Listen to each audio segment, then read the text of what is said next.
Ladies and gentlemen, welcome to Draft Outlook. I'm your host, Joseph Potter, and boy, howdy, do we have some news for you this morning. We have news that the Cleveland Browns have released longtime cornerback and two-time Pro Bowler Joe Hayden. Now, Hayden was set to make $11 million this year and has been ravaged by injuries in the last 2 years. Still, he is a legitimate number one cornerback. So, Chris, could you please tell us some of the implications financially, and then we can go over a couple of the teams that he could potentially land with? Well, some of the fun pretty big. For example, $14 million in salary cap space by Joe Hayden. I think that's one reason you can defend this decision. They could have saved more if they waited to release him, but the Joe Hayden, he will be a free agent as of 4 p.m. today, and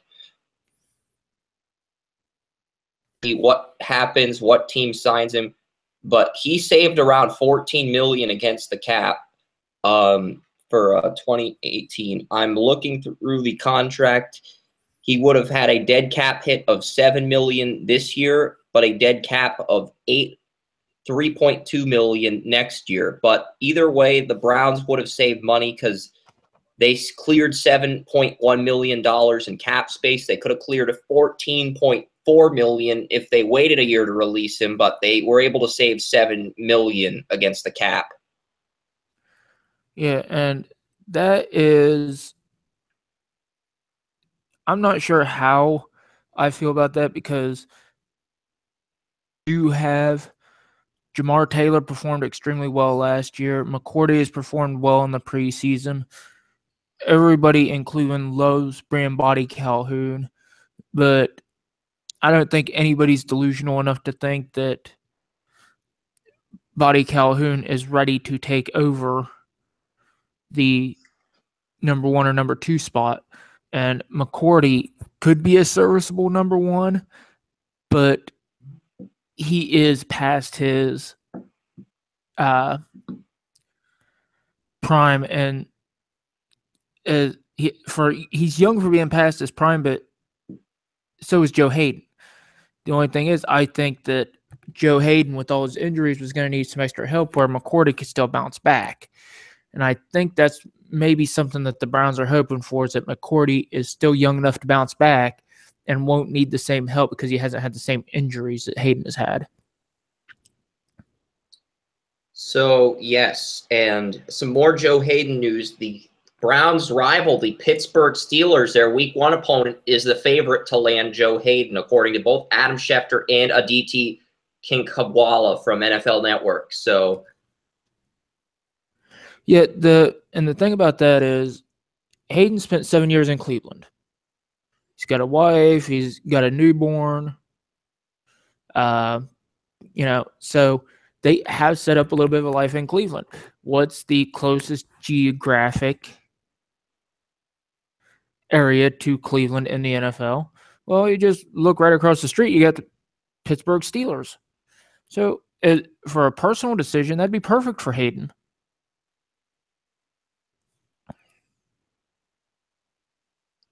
Yeah, and Joe Hayden is a guy who got torched last year by guys like Antonio Brown, Nelson Aguilar. A lot of speedy receivers were able to torch him on tape last year. I think if he had agreed to take a pay cut, they never would have released him, but nobody's going to take a pay cut to remain in Cleveland. I mean, let's face it. Yeah, and that's something else. He wasn't going to take a pay cut, but what he would have gotten from the Browns with a pay cut probably be more than what he gets from any other team out there. So, I mean, financially, he was a millionaire before he got released, and he's going to be a millionaire after he got released. So, financially, I don't think it hurts him in the least. But Steelers, and then the other team that I'm looking at is the Colts. I expect the Colts to make a run. Yes, the Colts are a team that is, even though the Steelers are the front runner, The Colts, the Saints are the other teams in the running. The Eagles are in the running. I've even heard reports that the Kansas City Chiefs are in the running. One team with an outside shot that they've mentioned is the New England Patriots. They don't need Hayden, but, we'll see what happens.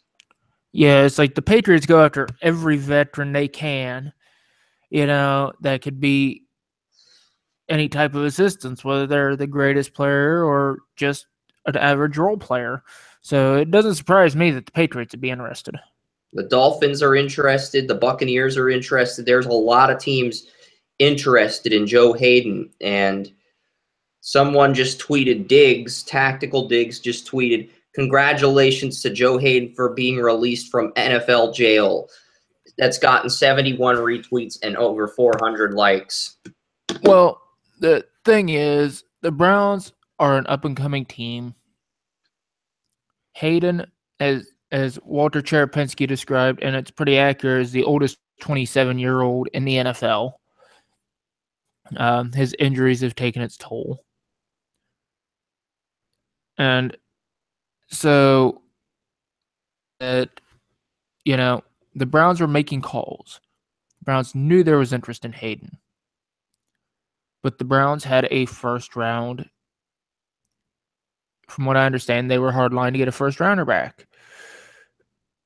So now they release him and they get nothing back. I've applauded the move by Sashi Brown from the moment he took over. He's been nothing short of brilliant in concocting how the Browns need to be built. And I'll give him all the credit in the world. But this one kind of makes you wonder. You have this much interest in a player, despite knowing you're going to have to pay him about $10 million a year, and the team decides, we're not getting a first rounder back, so we don't want anything. That just, I have a hard time figuring that one out.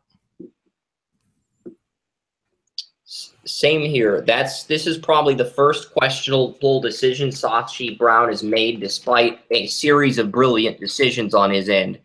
This is the first head scratcher I think he's made as the general manager of the Cleveland Browns. Yeah, and so where will Joe Hayden land? I don't know, but I mean, it's something. We'll probably be back for one more show tomorrow. I'm not sure what time.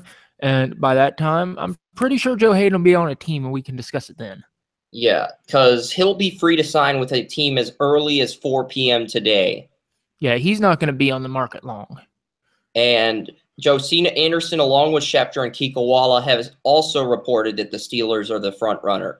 And she even expects a deal to be done with Pittsburgh the very second at 4 p.m. today. So that's what Josina Anderson is saying. So 3 high sources who are with reporting news all saying Hayden to the Steelers, but they can't sign him until 4.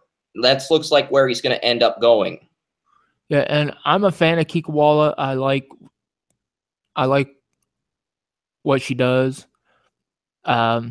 She doesn't always report. She isn't always the one that breaks news or anything. But when she does, she's usually right. So she doesn't do it often, but when she does, she's usually right. So, I mean, I'd say if she's reporting it, we're going to run with it. If she and Schefter are both reporting it, it's probably... It's a done deal. Yeah. Yeah, it's a done. So, in that respect, I guess we can expect Joe Hayden to be a Steeler by the time we open up tomorrow. Yeah, if he's not a Steeler or a Colt, I will be shell-shocked. Or he could just announce his retirement and then just shock everybody. Or he could hold a press conference like LeBron James. No, he's not that self-serving. He doesn't want that much attention. Yeah, but moving on, we're going to get to what everybody came here for, and that's the Buffalo Bills. We're going to go over the Buffalo Bills, and we got a few other teams, but everybody came for the Buffalo Bills. We know this. And I had to say, I'm looking at their profile on NFL Network or NFL.com, something owned by the NFL. Reports I've heard of what Tre'Davious White has done, the rookie first rounder. They like what Zay Jones has done. Dion Dawkins may end up starting at guard. He might end up starting at right tackle next to Cordy Glenn. Yeah, he may start at tackle too. I've heard guard, you've heard tackle. It's not like the Bills don't need both. Then you have Nathan Peterman, who I've been reporting on for the last 3 shows. The last 3 weeks worth of shows. So, their rookies have really stepped up. Now, we go to their depth chart. They have Dion Dawkins as a backup right tackle. Now, this group on offense, this offensive line is head-scratching at best.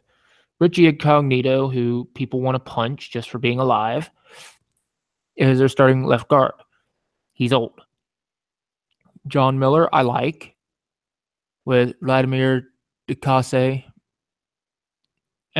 behind him. Jordan Mills is a big head-scratcher at right tackle. I like John Miller, but I don't know. John Miller kind of underperformed last year at right guard. So we're going to have to wait and see what he does to start this year. Hopefully he rebounds a little bit. He's got a full year of starting experience under him. And Jordan Mills is a guy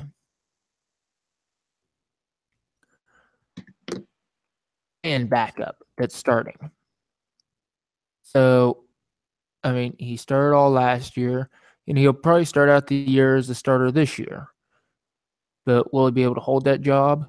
That's, a different discussion. Charles Clay, the high-priced tight end that they brought in, not great, but he's good enough to get things done. He's pretty good at what he does, to say the least.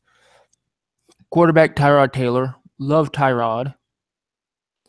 But you got Nathan Peterman, who's performed well. Still got some things to work on, but he's performed well. And Tyrod Taylor and TJ Yates are both in concussion protocol right now, so Peterman may end up starting a lot earlier than expected. So, Chris, what do you think about this offense right now? Well, this team blew up their entire roster when they traded Sammy Watkins to the Rams and Ronald Darby to the Eagles. This was a team that at one point I had them starting the year 6-0 and before losing their first game of the year to the Raiders at home, and I had them finishing 9-7, missing the playoffs. Now they'll be lucky if they can win 8 games with this roster because they moved Watkins, they signed Bolden, but then he retired again for good. So they're stuck with Jordy Matthews. They're stuck with Zay Jones. Zay Jones could be a good number 1 target, but is he going to have that kind of impact right out of the gate right away? That's going to be the big question. And this is a Buffalo team with a lot more questions than answers now. So we'll see what happens with the Buffalo Bills because they're a team that I'm a little bit puzzled on at the moment because they did a lot of good things, but they also screwed up all after making those trades. They did get some more picks, but it's like they're rebuilding. I feel like every AFC East team, especially the Jets and the Bills, they're just doing whatever they can to make sure they have the pieces to contend when Tom Brady retires. Like, that's the key because everybody knows as long as Belichick and Brady are there, that's probably going to be their division. So the teams are just trying to trade guys in contract years, see what they can get, see what they can stockpile on, and then build for the future so they have those pieces in place when Brady or Belichick or both move on. Yeah, and what do you think of We're getting back, Chris. We're getting a echo from your end, man. For me, the Bills traded Reggie Ragland to the Chiefs yesterday for a 4th rounder in 2019. I felt like they gave up on him too soon. They gave up on Darby too soon. I really don't understand the decision making from their end as a team, so it's just really puzzling to me that the Bills would make all of these terrible, terrible deals. Yeah, the entire thing is really puzzling. And now on their defensive line, they've got Shaq Lawson, who had 2 sacks and 13 tackles last year, starting. Preston Brown is their starting middle linebacker. He's in a contract year, I believe. So Yeah, if he doesn't sign, linebacker all of a sudden becomes a big need for Buffalo. Yeah. They traded Rookie Matt Milano is the backup to weak side to Raymond Humber. I mean, the Bills' defense just looks like it has been completely depleted and is nothing but backups. Yeah, I mean, they still have Marcel Darius and Kyle Williams at defensive tackle. Having Hughes and Shaq Lawson, the defensive line is probably the heart of this defense now. The linebackers look promising. That's not the case anymore outside of Preston Brown. The corners look promising. That's no longer the case. You've got Tre'Davious White and Kevon Seymour, who has no business starting, and then you've got some mediocre safeties you brought in through free agency. So there's not a lot I like about this Bills team now. So we'll have to see what they do moving forward. Yeah, overall I like the offensive line. I don't like Incognito. I think he's a weak link. Jordan Mills is a weak link. Deion Dawkins will end up, I have a feeling, filling one of those spots before the end of the year. Quarterback, I think, is a strong point with Tyrod Taylor and Nathan Peterman. Wide receiver, I like Zay Jones.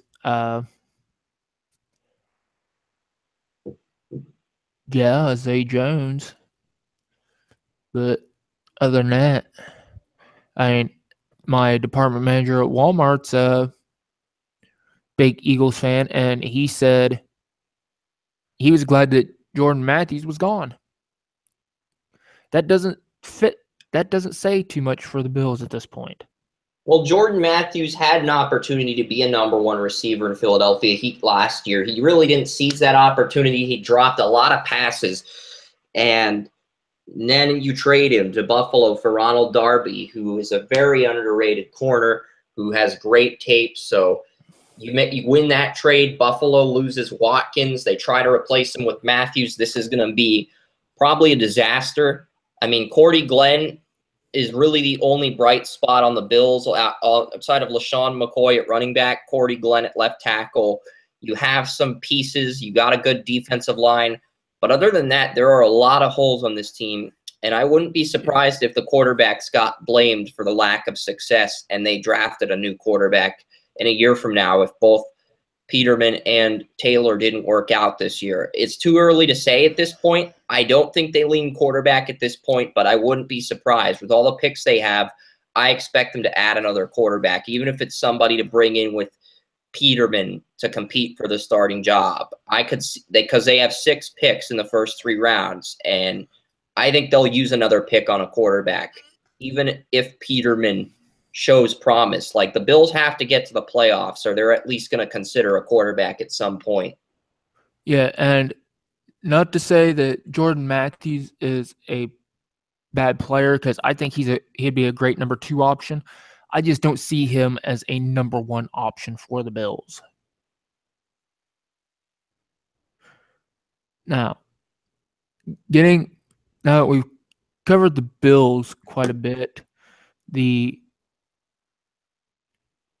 There is a lot of discussion right now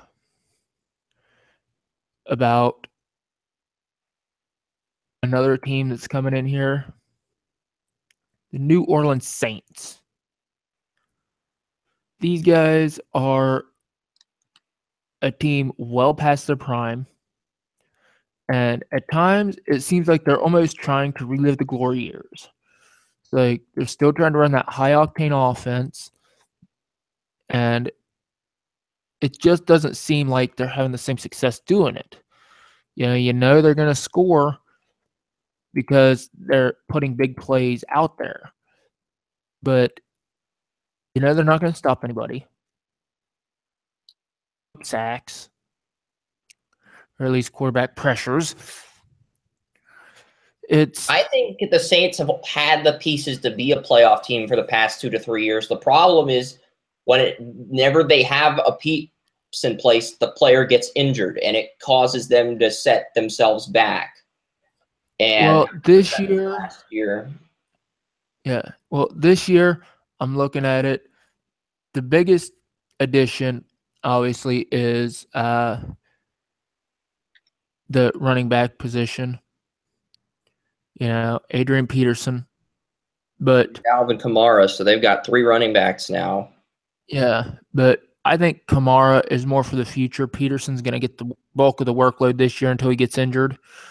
I feel like Ingram's going to start, and they're going to do a 1-2 thing and use Kamara on passing situations on 3rd down. They very well may. Kamara is very good in that situation. But defensively, I think this is probably the best defensive team they've had in a while. They drafted Marshawn Lattimore, and he's been playing pretty well.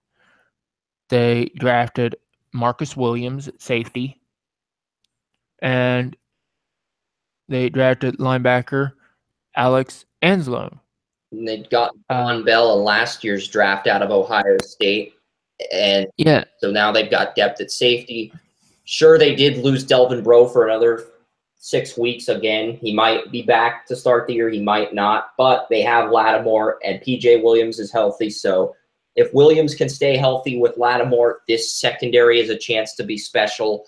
But they did lose Max Unger for a few weeks to injuries. They've lost Teron Armstead to an injury as well. So Nick Fairley's on IR, and they didn't really get a defensive end to pair next to Cameron Jordan. So teams can just focus on double-teaming Jordan, double-teaming Sheldon Rankins, and daring the rest of the defensive ends and defensive tackles in that front 4 on the front 7 to beat the offensive line. Because I think the 2 main guys on that line are Rankins and Jordan, now that Nick Fairley's on injured reserve and is out for the year. Yeah, and offensively, I think this is probably the best offensive line they've had in a while. And that's just brought up by drafting in the first round, number 32, Ryan Ramczyk. Ramczyk, big, strong guy. He brings an attitude to the offensive line that they really haven't had the offensive line recently. He was only a 1-year starter. He's a tough guy. He's a good technician. He's got some size, 6'6", 310. He should pair well with Teron Armstead. So, I mean, the offensive line for the first time in a couple of years, I actually feel good about with the Saints. Yeah, that's a good point, because I think that offensive line has some strong pieces. They brought in Larry Warford from the Detroit Lions, which is sort of getting overshadowed. But that was a huge signing, because the Saints, one of their biggest needs was at guard, but they brought in Warford, and them drafting Ramczyk sort of overshadows that, because Ramczyk's a first-round pick. Warford was a 2nd or 3rd round pick, but he was still one of the better picks in that 2013 NFL draft. So he was a good addition for the Saints, and he gives them an immediate starter at right guard. They have Andres Pete at left guard, so they've got the guards. And my friend Mitch, told me the Saints put a higher emphasis on having the guards excel in pass protection than the offensive tackles. And I sort of feel like that's a flawed philosophy, but this is probably their deepest offensive tackle team that they've had in quite some time. Well, normally it would be a flawed philosophy, but look at it from their perspective. They have Drew Brees, who's an older quarterback, who has made the most out of since busting up his shoulder. He hasn't had the arm strength, but he has been so good with timing patterns. They need to give him time up the middle. So if they have people coming in his face, he's not going to be able to hit those timing patterns. He's not going to be able to hit those precise timing passes. Even on deep balls, the timing is so precise. And if he's got people in his face, he's not going to have precise time. He can step up in the pocket. He can't step up in the pocket when there's a lot there, and he's not going to go scrambling around at his age.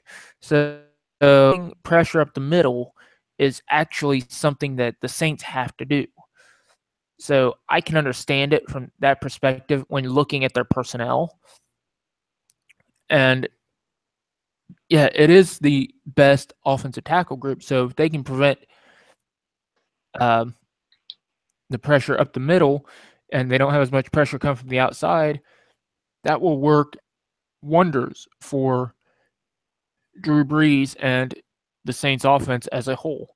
Yeah, initially before all the injuries happened with their defense and their offensive line, I actually had this team beating the New England Patriots at home in week 2. That's how deep I think this team is when they're fully healthy, that they can challenge the Patriots if they're at home, if their team's entirely healthy. Unfortunately, they're not going to be completely healthy by week 2 this year, but in any other situation, this is how deep their team can be. So it's going to be interesting to see what happens with this team. Yeah, and I do worry a bit about their wide receiver depth at this point because when you look at it from the outside, you see Michael Thompson and You mean Michael Thomas, the former Buckeye? yeah, I've always called him Thompson. I have no idea why. And then they have Willie Snead and Ted Ginn. Doesn't exactly strike fear in the hearts of opponents. And Michael Thomas is the one guy who you'd say, hey, this guy is going to make people think, make them cover. But will he be enough? Last year, he had 92 receptions for 1,137 yards and 9 touchdowns. Is that going to continue? Yeah, it's funny because initially for most of the process, Laquan Treadwell was my number 1 receiver in that draft. But at the very end, I changed it up and made Michael Thomas my number 1 receiver like 2 weeks before the actual 2016 draft. And so far, Thomas is probably the one guy in that draft that's had the most impact at the wide receiver position outside of maybe Will Fuller. So yeah, well, he's easily the best athlete coming out of that draft, and he was put in an offense that fit him perfectly, where Treadwell has had nothing but problems where he went. So, I mean, right now Thomas is the best that they have, and he's probably the only receiver on that team that's going to make defenses try to adjust. Yep. So any final thoughts about the Saints? I don't have any additional thoughts about the Saints, although if you need a tight end in fantasy leagues, get Kobe Fleener. I got him in last night's draft, in Joey's league, which went extremely well. And ESPN fucked that up from the beginning. No. Didn't even get that. It was ESPN just totally screwed me over. So I'm not happy about that league. It did not go well. Year 8 is not a good year in that league. But the depression aside that comes from being in a fantasy league with a company that is known for screwing things up, we move on to Minnesota because we know we have some Minnesota. Well, crud, I'm all the way up there. We did Minnesota yesterday, so no, we're not doing Minnesota. We mentioned Dalvin Cook. We gave Dalvin Cook the silent treatment yesterday. So I just want to say that I think he could have a big year if he wins the starting running back job. Yeah, shout out to Dalvin Cook because he's Dalvin Cook. Philadelphia Eagles are next up. And I know we were just talking about them, a couple of the deals they made, yada, yada. I think they did a couple nice things. I liked Derek Barnett, very nice pick. Sidney Jones, once again, cornerback, very nice pick. So that takes care of cornerback, defensive end. Then you get Russell Douglas, another cornerback, which was a pretty good pick. So, and then you go down, pick 4, or round 4, pick 26. They got Donnell Pumphrey, which I thought was a steal at that point. And then in round 5, Nate Gary. So the draft was a very good haul, especially on defense for the Eagles. Well, what the Eagles did is they had every single one of their coaches except their tight ends coach, I think, back on the roster. So what they wanted to do is they wanted to use free agency to get weapons for Carson Wentz, weapons for the offense. They got Blunt in free agency, Alshon Jeffrey free agency, Torrey Smith in free agency, Chance Warmack as a guard from the Titans in free agency. Their entire mindset was, let's get offensive players to help Wentz that are veterans in free agency, and let's build our defense through the draft. Some teams, they'll take a skill position player on offense after drafting their quarterback. The Eagles had the exact opposite approach. They said, we took a bunch of skill position guys in 2016 to build around Wentz. Let's use free agency to get him some veterans, and let's use this year's draft to boost our defense so we can contend quicker. So we'll see if the strategy pays off, because that's what Tampa Bay did after taking Winston, and they went 9-7. So yeah, and it's funny because everybody's saying, yeah, they're counting on Nelson Aguilar to be their number 1 receiver, and they're laughing about that. And I'm like, look, they got Alshon Jeffrey as their number 1 receiver, and the number 2 receiver is going to be rotate up between Torrey Smith and Nelson Aguilar, and those two are going to be interchangeable in the slot as well. So in that case, I don't see what the big problem is. Nobody's going to be out of position, trying to do something that they can't.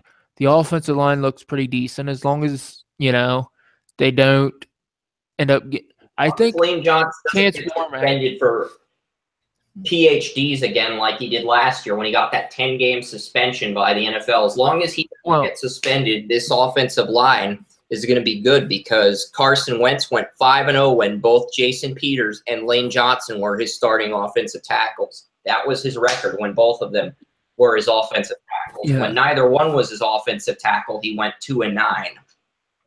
Yeah, so they've got their entire offensive line back from last year. Plus, for depth, they added Chase Warmack. From the Titans.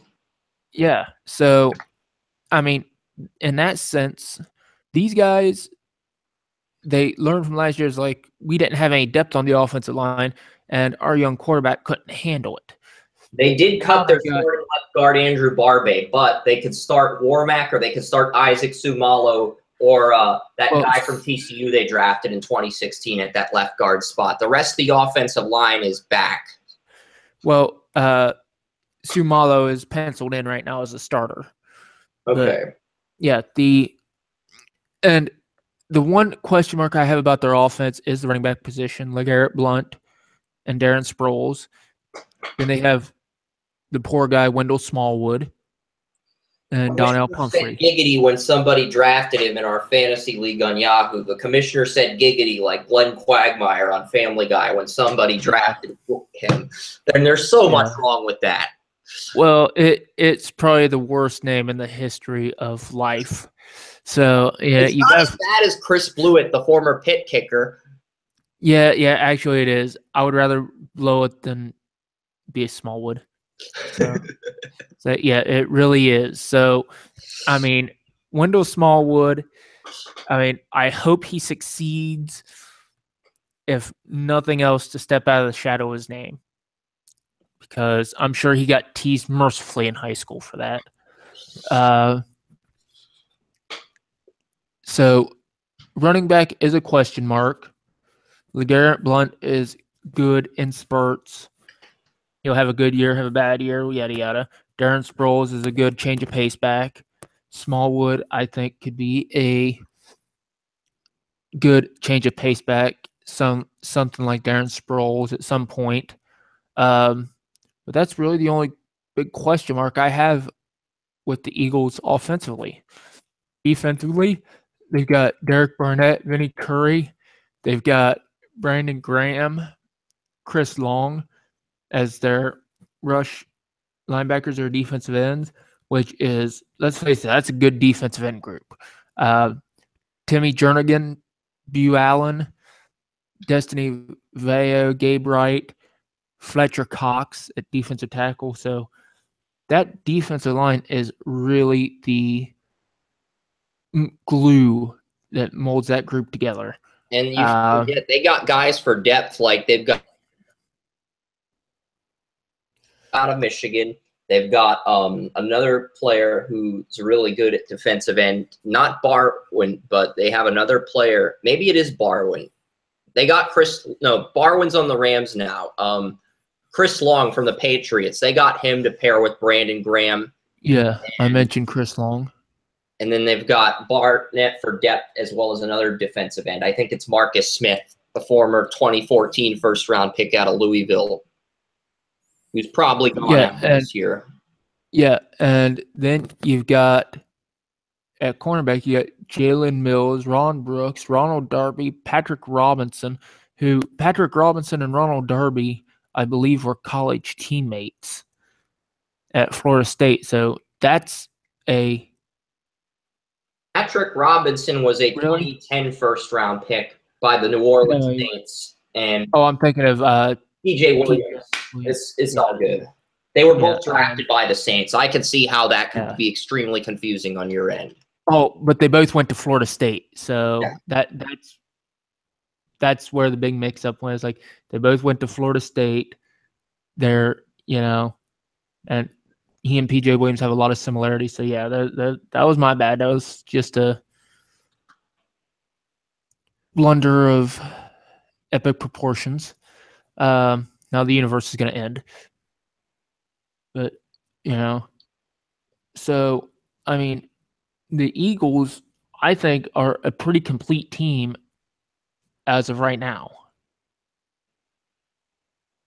Yeah, that's a fair point. They do look like a pretty complete team as far as talent goes. Yeah, and they don't have a lot of older players, and they don't have a lot of younger players. So, I mean, there's a limit for that team this year as long as they can stay healthy. Yep. And the next team on the docket is the Cincinnati Bengals. Now, this is a team I'm not really high on this year. I don't really think anybody's too high on this year. They got John Ross. They were 6-9 last year. They got John Ross, Joe Mixon, Jordan Willis. They had a good draft overall. They also got Carl Lawson out of Auburn. Carl Lawson, yeah. Josh Malone, Ryan Glasgow, defensive tackle, who I was really high on. They took a kicker in the 5th round, Jake Elliott. They didn't even take the best kicker on the board. No, that was a downside to their draft. They really sucked that one up. And they ignored the offensive tackle position as well as free. Yeah. So there were some high moments in this draft, but there were also some down moments. Yeah, and as far as the offensive line goes, they got Ogbahai and Jake Fisher, which were their 2 draft picks, 2nd and 3rd round, I believe.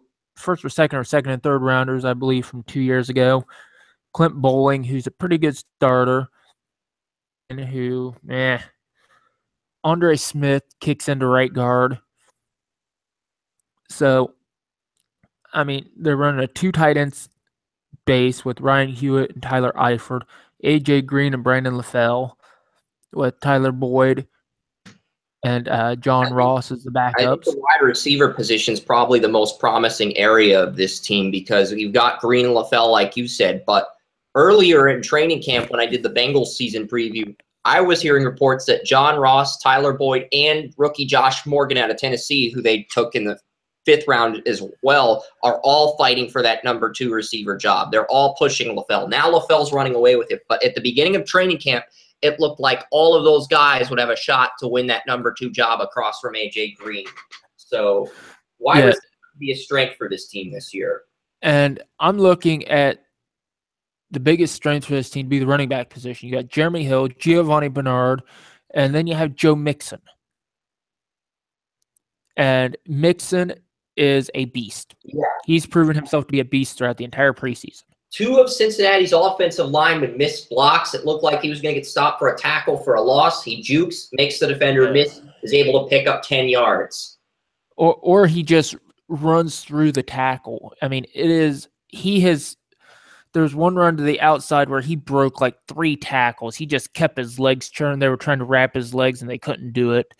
And he ended up like 7 yards after being hit 2 yards downfield. And he just kept going until he ran out of room to run and ran out of bounds. So, I mean, Joe Mixon is going to get some quality carries this year and may end up taking over the majority carries by some point early in the season. The scary thing is the Bengals have 4 draft picks in the first 3 rounds, and if they use all of those picks on offensive linemen and keep Clint Bowling at left guard and all the linemen they give draft are starters, Joe Mixon could eclipse 2,000 yards with a line that good. He could. I don't think that will happen this year, but in a year from now, it's very possible if they upgrade the line everywhere outside of left guard. Yeah, Joe Mixon is a beast, and he is a superstar in the making. I called it before the draft. I'm sticking with it. Joe Mixon is a star. EDP, the Eagles fan that cusses on YouTube, was pissed that the Eagles didn't take Joe Mixon. I think in the end, there are going to be 31 other team fan bases that are going to be pissed that their team didn't take Joe Mixon. Because that's one I said the second best running back in the draft. 1A and 1B, actually, I think I said. And he is going to show that, yeah, he was a top 10 talent. And a lot of teams even were too scared by everything that went on before that he missed the, and they're going to find out they missed the boat, and he's going to keep his nose clean. Yep, and Vontaze Burfict is Miracle Man in Cincinnati. He got busted again. Well, this one is a little bit more sketchy because I've seen the hit was legal. For the most part, the hit was legal. The illegal part comes that it was beyond 5 yards from the line of scrimmage, which is a penalty. Is it a suspendable penalty? No, because it's a personal foul, but since the hit was legal, shoulder pad to chest, there's nothing wrong about it. It wasn't launching or anything of that matter. So at that point, the worst that should have been done was a fine. If the NFL was so inclined for that. Because it was basically a hit on a defenseless receiver, yes. By rules, illegal contact, maybe. You could interpret it as a hit on a defenseless receiver, but as far as the suspension goes, I don't see the suspension. He's had worse hits on players in where he's targeting and everything else, and he's only come away with a fine. This was the NFL trying to make a statement about being gentle on guys coming over the middle. And now it's going to an independent arbitrator. So we'll see what happens there. But because the hit was legal, I expect this suspension to at least be cut down. At the very least. I do not expect it to stand as is. And other than that, I think haven't iffy defense. I mean, they've got some good players: Carlos Dunlap, Geno Adkins, Ryan Glasgow, the rookie, which we touched on a little bit earlier, Andrew Billings, who I like. Glasgow and Billings are the backups. They got Carl Lawson as a backup right now behind Nick Vigil at strong side. Kevin Minter and Burfict are two I like. Real question marks come at safety. Ioka I like. Williams I don't. I also don't like their depth or lack thereof. And Adam Pac-Man Jones he is past his prime. It's why they threw him back in at corner after a couple successful years at safety, I will never know. Dre Kirkpatrick is coming in there, and he didn't live up to his billing coming out of college, and he hasn't lived up to his billing yet. Still a good player. Whether he's a number one or not remains to be seen. Didn't live up to that last year, but he was a good number two. So, I mean, they've got good talent, but they may not have the type of talent they need at certain positions. So, Chris, what's your thoughts on that? Yeah, they don't have talent at certain positions. That's the one thing holding the Bengals back this year. But yeah, that's a big thing with me. And if they can fix that, they'll be ready to go. This Bengals defense allowed less than 20 points per game in each of their last two seasons. So that's one more promising thing to look at. I think the thing is they are extremely solid. They've got a lot of great role players. Nick Vigil, he is a great role player. He's not going to do anything special, but he's a great role player. They've got Dre Kirkpatrick. He was a great number two corner, a very good role player. Adam Jones, at this point in his career, a very good role player. And these guys, they know their roles, and they do them very well. And that's why the Bengals are so successful, but they don't have that power. I mean, almost every position could be upgraded. And the guys that are starting now not lose their jobs. The guys who are starting now would just go to backup roles but still be on the team. And they'd be on the team in key positions. They just don't have that star power that is needed or to get over the hump. They can give up 20 points per game. They're never going to do more than that. They're never going to have the huge plays, the massive interceptions and key positions or anything like that. But they're going to be one of the better defenses in the NFL because they've got guys who know what their job is, how to do their job, and they're good at their jobs. But they're not great at their jobs. They're not spectacular at their jobs. And until you get a couple people like that, the Bengals defense is always going to be there.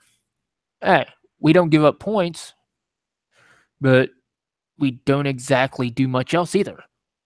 So they're going to be in that, kind of limbo where we're damn good, but we're not damn good enough. You know what I'm saying? Yeah. Yeah. So, I mean, is there anybody on this Bengals team that you think, other than Joe Mixon, makes a huge splash this year? Well, one guy I really liked in the late rounds that the Bengals took was Mason Schreck out of Buffalo. I'm not sure he'll make the 53-man roster, but he really impressed me on tape because I was looking through the CBS Top 1000 leading up to the draft, and I was trying to see what guys are the late round guys. This guy was 6'5", 250, so I popped in his tape, came away impressed, and he gets drafted right before the end of the draft. So yeah, we'll see what happens. He has a chance to be a star there. We'll see. The Bengals have a lot going for them. It's a contract year for A.J. McCarron as well. So if Dalton goes down, McCarron will get a chance to step in. And if he does well and starts a few games, does well, he'll get an offer to start for another team in free agency next year. Yeah, and that being said, we're moving on to our last team of the day. We're moving on to the Carolina Panthers. The Panthers are that team that they have so much talent. They underperformed so terribly bad last year. Injuries and other different things happened to them. And then they came into the draft, and you had to say, damn, they got some good players in the draft. Christian McCaffrey, everybody's like, oh, he's too early. He has been a beast. He's been running through tackles. He's been catching everything in sight. He's just been absolutely devastating at running back. I expect him to start before the year is out. Wide receiver Curtis Samuel, who has been nothing short of amazing with the way he's going through camp as a rookie. Taylor Moton, the offensive guard, I thought was a great pick. So offensively, they took that problem area that they had and they said, look, Funchess for 2 years, we're going to bring in Russell Shepard, draft Curtis Samuel. Now, Funchess, it's time for you to step up, son. Funchess has improved over the last 2 years, but now he's either going to step up from that 23-catch abysmal season he had last year, or he's going to step back. Because remember, I'm never a fan of taking a tight end and converting him to receiver, or a running back converting him to receiver. That's what the Panthers have. That's why I don't think Funchess or Samuel will ever be that number one target. Samuel could do what Ted Ginn did, but he's not going to be that number one guy. And Kelvin Benjamin is up to 270 pounds. The one bright spot is that Carolina's wide receivers coach was Stanford's running backs coach. So he was the guy who was the running backs coach at Stanford for Christian McCaffrey. And before that, he was the Panthers receivers coach when they went to the playoffs as the 2 seed and lost to the 49ers before the 49ers lost to Seattle in the NFC Championship game. After that loss, that receivers coach for Carolina went to Stanford as a running backs coach, and he taught Christian McCaffrey for 3 years how to be a good blocker, how to be a good pass catcher. All the things he teaches receivers in Carolina, he taught to McCaffrey, and then the Panthers rehired him. Maybe that influenced the Panthers to draft McCaffrey, and maybe we'll even see them tailor gear the offense towards Christian McCaffrey at some point. Well, here's the thing with Kelvin Benjamin. When he got injured, he ballooned up to 270. Now, from what's been reported, he's back down to his playing weight at around 240. But that's a testament to his work ethic. When you're injured, especially if you're a guy who, has extremely slow metabolism, but you're an athlete, it's all about your work ethic. And if you cannot work because you blow out your knee or something, you're going to balloon back up. Like a month of being able to work out and getting back into training camp, he's back down to his playing weight. So that is a huge plus for Benjamin. Yeah, hopefully he is able to keep it that way and doesn't get injured again. I am still a little bit skeptical about the offensive line. But at the same token, they are promising. So I'm going to look, and I'm hoping they can get back to the consistency they were at when they went to the Super Bowl. Cam Newton, I would like to see him cut down on his turnovers. That seems to be his only issue. He has trouble, with turnovers every now and then. If he can get those interceptions from 14 down to like 11 and get the touchdowns up from 19 to 22 or something like that, 22 to 26, I think he'll be fine. Just got to cut down on a couple interceptions. And I know people say that's nitpicking, but for me, it's not nitpicking. For me, it's saying, look, you threw 12, 13, 12, and 10 the last 4 years. Now, then you go up to 14, which is the most since your rookie year. You got to get that thing back down to 10 to 12 interceptions, because those lack of turnovers are what really help propel your team. So you've got to, and I think with Benjamin back, that's going to help it, because he's not going to feel like he's going to have to do too much. that he's going to have that big play receiver there. And defensively, I really like their defense. Their defense looks like it is set to make a huge leap this year. Kurt Coleman and Mike Adams at safety. Adams, I think, might be the weak link in that, but overall, I like Daryl Worley and James Bradbury, who were taken in the same draft. They've got Zach Sanchez and Captain Moonerlin, who left, came back as a veteran. So they're 4 or 5 deep on corner. The linebackers are extremely athletic with Thomas Davis, Luke Kuechly, Shaq Thompson. Then they have David Mayo and Jeremy Cash. And then they have Ben Bower as third string, who's going to help out on special teams. Mario Addison at right end. They K'Wan are Short. The front seven once again, like their Super Bowl 50 team. The problem is their cornerback situation. They paid Captain Munnerlin #1 cornerback money, and he was a decent #2 corner in Carolina early in Josh Norman's career.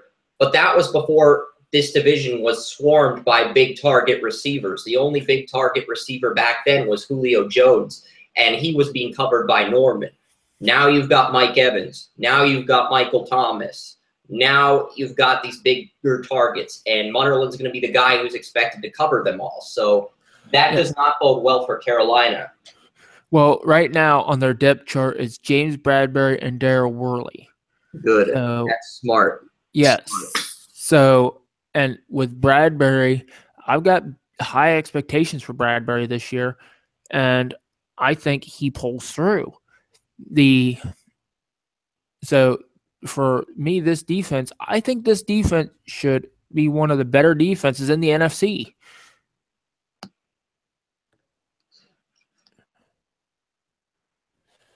Do you agree or disagree? I think it could be a big year for these corners. We'll see. I think it could be a very big year for these corners. And we ignored what they did to upgrade the offensive line. Let's start out with the fact that they brought in Matt Khalil from the Minnesota Vikings to pair up with his older brother, Ryan Khalil. And then they got Taylor Lewan in the draft, who's competing with Darrell Williams, a 2015 fourth round pick for a starting job. Yeah, there's a lot of competition on the offensive line. I said I think they have promise, but I'm not sure if they'll be able to get back to that Super Bowl level, at least not this year. I think they have the potential to do so, but I don't think they do. But that is the only question mark I really have about the Carolina Panthers. Is that offensive line going to be able to gel in time with all the changes and everything?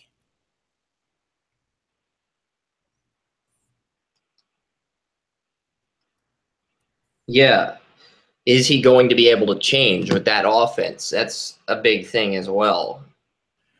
Yeah, and that's another one. And that brings us to the moment that Chris has been waiting for. Draft outlook. The draft outlook moment. So we start off with the Buffalo Bills. Chris, what is your outlook? My Buffalo Bills outlook is that they go 7-9 and finish second in the AFC East, ahead of Miami. So you had them finishing exactly where they were 1 year ago. Yes. And what about the outlook for the New Orleans Saints?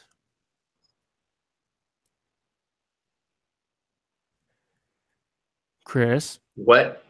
The outlook for the New Orleans Saints. Outlook for the New Orleans Saints is that they are going to go 8-8. They'll still finish last in the NFC South, but they're too talented not to win anything less than 8 games.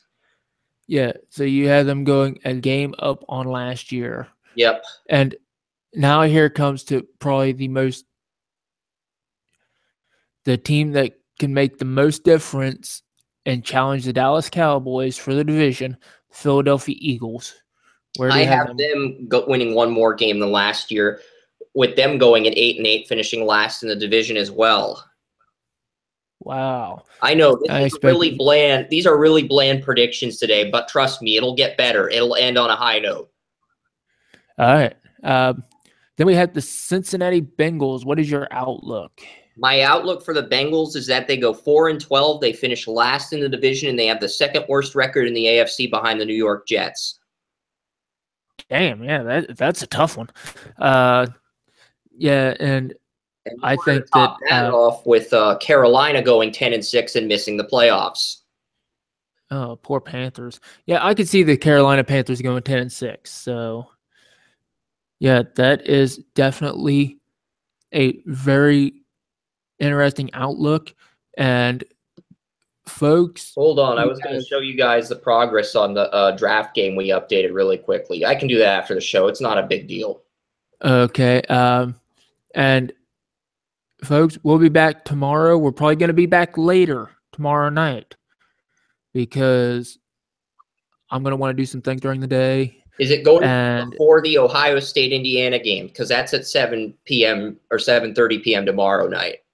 yeah, we will go before that game, and we'll even, after we're done with the outlooks, we'll even have a preview of the game.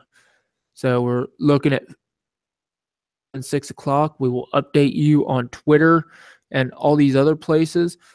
And so if you like this video, like, share, save, do all your things, push a lot of good buttons.